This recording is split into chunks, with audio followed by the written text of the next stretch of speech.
You said you watched episode 41. Yeah. You watched the whole thing? Yeah, of course. That's stuff. Thanks for the support. I told you, I always show the love.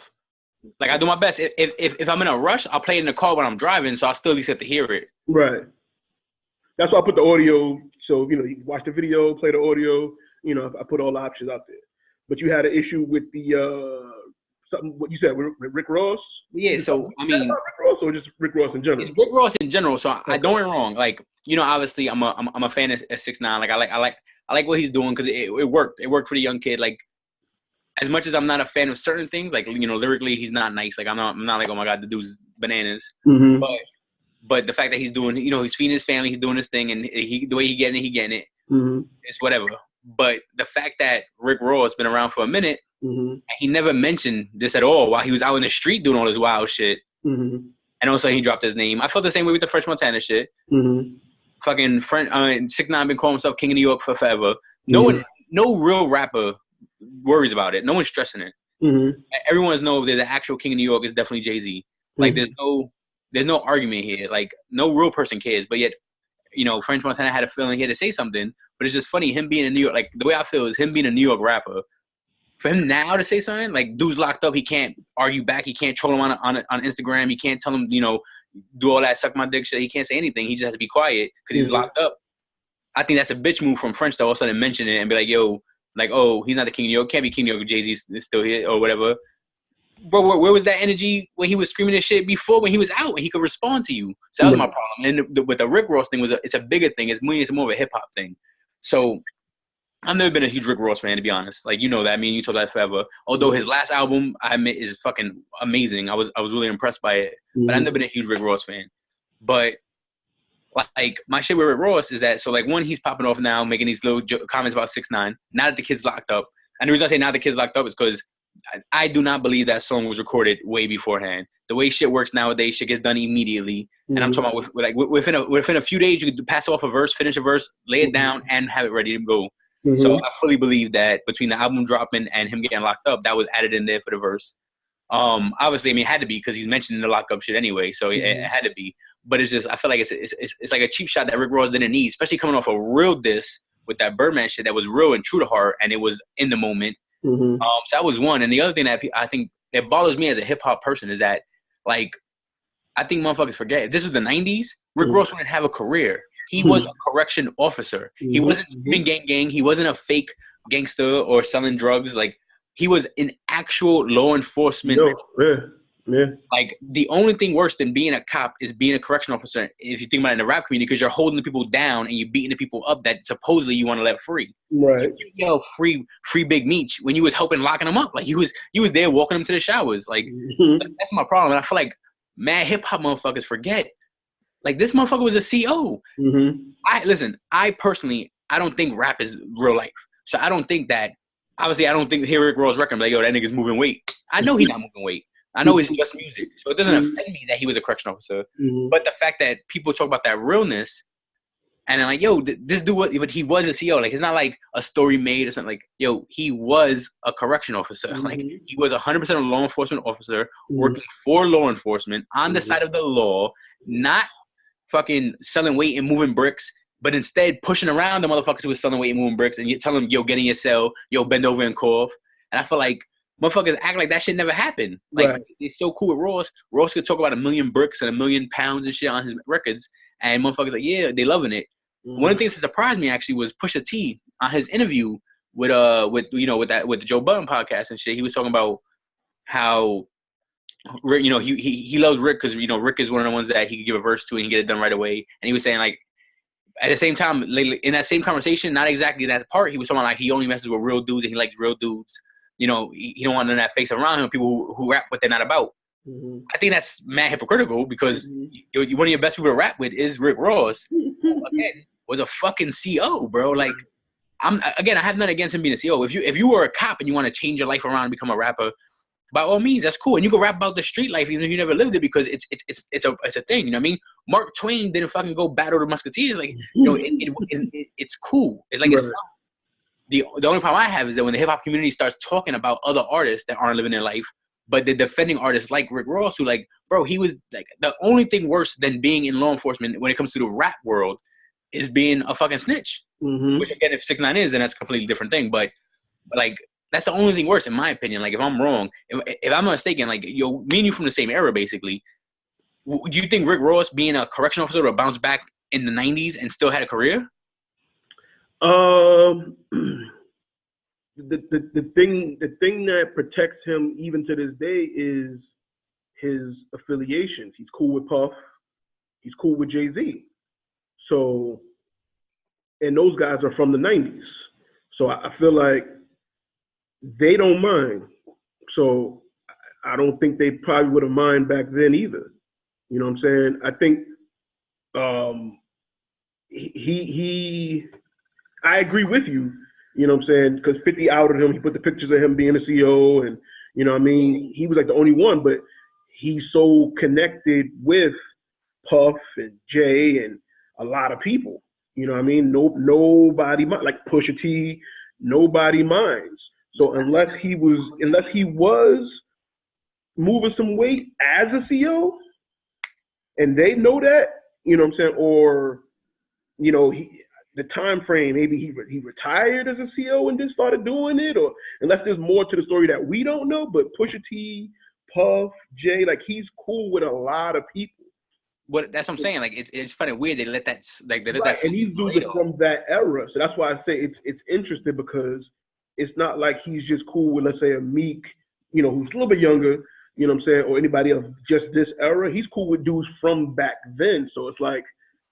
Well, so what I more meant was like, in my opinion, like in the 90s, like even though I love Jay, right? Mm-hmm. I look at Jay as at least getting on commercially was a more late 90s rapper. Mm-hmm. I'm talking like and even Diddy wasn't like the you know, Diddy wasn't the gangsta out the bunch.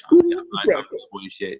Cool. But anyway, I'm talking about like the Onyx, the fucking DMX, even DMX is late 90s. But you're freaking Tupac, your Biggie. Like, I feel like if they would have outed him back then as a CEO with pictures and shit like that, like I feel like there's no way he would have survived that era. Possibly, like, you might be right. You might be right. And another thing too is even with his verse, I don't know if he was specifically talking about Tekashi. It was too close, bro. The gang and the purple hair is just too much. I mean, obviously, I would see rainbow hair over purple hair. Technically, if I was going after a straight this, but that's the subliminal. I mean, it's a little slick with the purple. I just can't. I was trying to think. That doesn't fit Ross's MO. Ross is usually direct. He tells you, I'm talking about Birdman.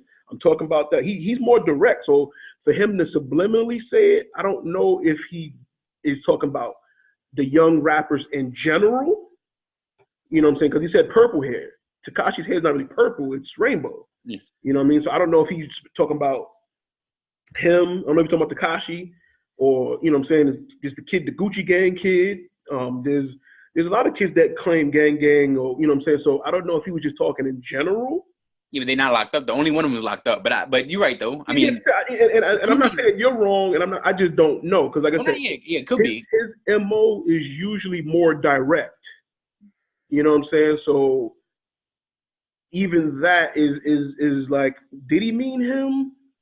And it's not like he's scared of him, so he wouldn't say his name. You know, maybe it just didn't fit in the rap. You know what I'm saying? But you know, I don't know. It was an interesting verse. I mean, truthfully, that's the only part of his verse that kind of stood out.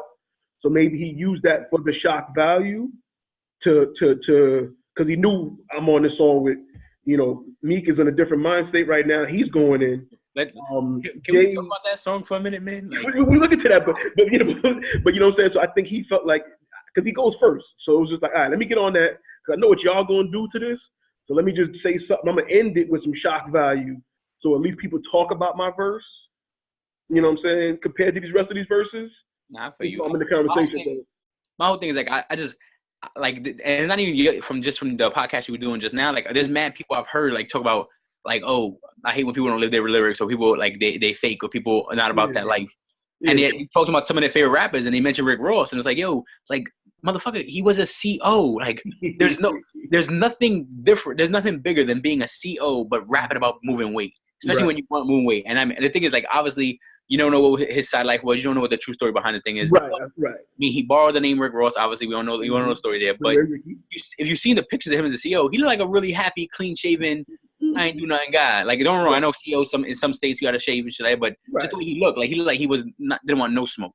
I mean, because even to this day, we know now he got Wingstops, he got Checkers. So he's a businessman. So, the CEO was only making like 60, 70 G's a year. You know what I mean? So now he's a millionaire. So, the persona. Oh, no, I respect his grind. Yeah. But like I said, he's connected. He's connected with a lot of dudes. Once Puff kind of crowned him the next big, even that was weird. I was like, mad weird. He has the voice. He gets by off of his voice a lot. I don't want to sound like I'm hating, but he gets by off of his voice a lot. Because his tone, melody to the beat, and the beats, he picked the right beat. Oh, yeah, definitely. His flow is what carries him, because there's times when he don't say a lot, but he just make it sound cool. Yeah, and then he has that grunt. That voice projects. So it's like, so he gets by with it. And he puts out solid albums. Can't even knock it. Like, you know what I'm saying? He puts out solid music. But yeah, I agree with you. And I kind of made that point too on the podcast, episode 41, that, when Jay says something, we believe it. You know what I'm saying? We when Jay says something, it's like his credibility throughout the years has just been like, yeah, he can't even deny stuff. Even when he says something like, I lost 92 bricks, you'd be like, that sounds far-fetched, but it's Jay. He said, you're like, honestly, with Jay, except for maybe the 92 brick thing. Yeah, that's what I'm saying. That's is realistic. Like, even if you listen to Reasonable Doubt, which is by far my favorite Jay album and one of the best albums ever made, in my opinion. If you listen to Reasonable Doubt, like, even then, he's not saying anything far-fetched. He's talking about things that your hustler could grab at that time frame. Like, so it doesn't sound crazy. He's not talking like, yo, I bodied 30 niggas and like, so he made it more believable himself. Even then, he told the story about how he shot his brother, and like he always gave you stories that everyone vouched, everybody affirmed. You know what I'm saying? So that's from jump. He was like, yo, he's telling the truth. You know what I'm saying? So Ross, obviously 50 outed him. So it was just like, all right, you're already off to a bad start. That shit always drove me crazy. I just didn't, because to me, when he outed him, I was like, yo, like, this is possibly career ending. And if anything, Rick Ross's career got bigger after that. And I was like, yo, hip hop changed. It was weird. Everybody, because everybody took it as funny. They was like, yo, 50's crazy. He got these pictures. He got his baby moms. Yo, 50, you wildin'. But it was like, but do you not see, does you not see what he's saying? Like, and that was kind of what my point was too, with like, Meek and Drake being friends again after Meek feeling the way he felt about Drake. And it was like, him being cool with him now, it's like, I get it, it's a business move, but it's like, if you really felt that way and saying he didn't write and he's fraudulent, it's like, he talk about, T.I.'s man pissing on him. Like, because in my opinion, if I'm Meek, I feel like although I may have lost a rap battle, I won that war because you got Pete on, bro. Like, right, and though we could squash the beef, but that don't mean I gotta rock with you. I'm not making a song with you. You know what I'm saying? We just not beefing no more. But we're still not cool. Like, I still don't. I still feel like, yo, you don't write. So in this hip hop thing, I still feel a way about. I still don't respect your pen or whatever, you know what I'm saying, whatever his feelings are specifically. I would just stick by that. You know what I'm saying? That's how I feel. Nah, I got you. My whole thing is, I know me and you, most of the time we vibe the same anyway. We have the same mindset on certain things. We have the same opinion on certain things when it comes to hip hop. Mm-hmm. I just more feel like the people out there who are more like, the ones who are talking about, like, they don't fuck with that fake shit. They want to, you got to be about that life. Right. I love to listen to Rick Ross. Like, my man, kill you. Like, it's literally the same thing. He just makes better music than the other artists you hating on.